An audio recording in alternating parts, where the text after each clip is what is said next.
L'onction nous introduit dans un système divin. Le mot système n'a pas la faveur de tout le monde et nombreux sont ceux qui l'emploient dans un sens péjoratif. Libérons-nous de cette idée et mettons-nous dans l'esprit qu'il y a un système divin, un système céleste, un ordre de choses qui concerne le ciel. Le tabernacle dans son ensemble représentait l'image des choses qui sont dans les cieux, ce qui signifie bien, d'après l'épître aux Hébreux, que les choses célestes elles-mêmes constituent un système céleste, un ordre de choses célestes, ordre de choses à la fois général et précis, embrassant tout un ensemble sans négliger aucun détail. Le tabernacle n'étant qu'une image, une représentation du système céleste. Au-delà de l'image, il y a nécessairement l'ordre divin, le système céleste lui-même. Or, remarquez-le, Christ et son corps constituent non seulement un seul homme nouveau, mais un véritable ordre de choses, un système, si vous voulez. Christ est représenté dans l'ancienne alliance par le tabernacle, par le temple, et l'on peut voir fonctionner là tout un ensemble, extrêmement détaillé et complet. Mais dans les deux cas, le tabernacle comme le temple sont des images non seulement de Christ comme personne séparée, mais de Christ et des siens. Un seul peuple, un seul corps. Donc le tabernacle et le temple, cela ne fait pas de doute, représentent l'Église en tant que système céleste.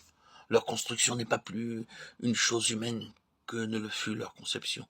Souvenez-nous qu'il n'est pas un seul fragment, soit du tabernacle, soit du temple, dont la conception fut abandonnée à l'initiative de l'homme. Dans ce système-là, toutes les idées humaines ont été exclues. Les pensées de l'homme, les appréciations humaines n'ont eu, dans cette affaire, aucun loisir de s'exprimer.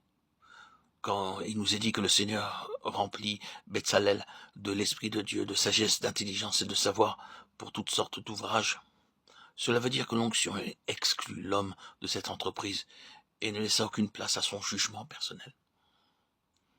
Chaque détail, à un fil près, était gouverné par le Saint-Esprit. Les matériaux à employer, la façon de les utiliser, ce qu'il fallait faire et comment il fallait le faire. Tout était sous le gouvernement du Saint-Esprit. C'est qu'il s'agissait là d'un système céleste dans lequel le jugement de l'homme n'avait rien à voir. Or, Christ est cela. L'Église qui est son corps est cela. Et ce qui doit nous préoccuper, bien-aimés, c'est le principe spirituel, le principe céleste qui, dans les Écritures, est partout sous-jacent. Si nous nous contentons de prendre les Écritures telles que nous les voyons écrites et que nous nous mettions à les appliquer, à quoi aboutirons-nous? Un système selon l'ancienne alliance, calqué sur celui du temple, avec prêtres, vêtements, sacerdotaux, rites et tout ce qui va avec. Même pour le Nouveau Testament, il n'en va pas autrement. Mettre le Nouveau Testament en action tel qu'il nous apparaît dans sa lettre, c'est tout simplement mettre sur pied un système terrestre.